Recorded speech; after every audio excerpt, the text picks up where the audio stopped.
Hello and welcome to the Tip of the Week. I'm Dr. Amy Starr with the Mesa Veterinary Clinic, Paws and Hooves Mobile Veterinary Services, and San Francisco Gables. This week I want to remind everybody that March we celebrate spay and neuter awareness and breast cancer awareness.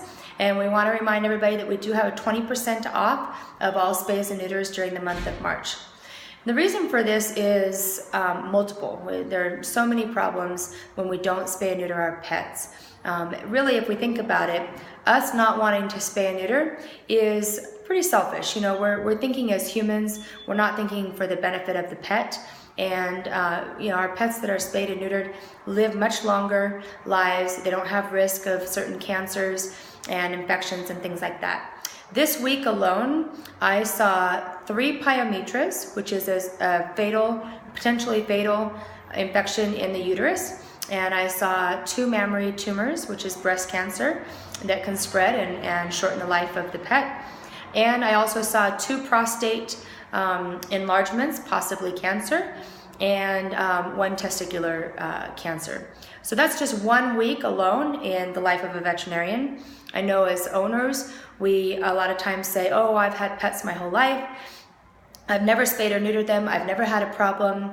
But that may be, 10, 15 pets that you might have known, or maybe say 100 pets if you include all of your families and friends and stuff, where we see hundreds every week. And so we actually see how prevalent it is, how common it is, and what a problem it causes.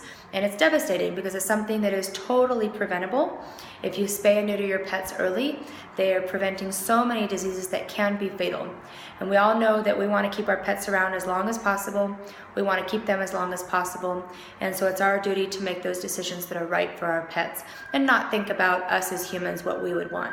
Okay, and then the other thing is just the ethical part of it. Here in El Paso, the city has to euthanize 20,000 dogs a year. And it's easy for us to say, oh, that's horrible, they should be a no-kill shelter, when it's actually our responsibility, it's our fault that the situation is that way because we're not spaying and neutering.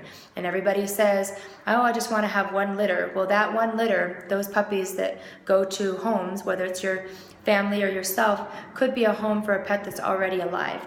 So if your dogs are not AKC registered or equivalent, it's not good to go ahead and continue to breed them. If you have any questions at all about it, also one thing, the city does require certain permits if you are planning on breeding your pet, so make sure you have those permits as well. If you have any questions at all, we'd be happy to answer them. Go ahead and come on in, and I hope everybody has a great week. Thank you.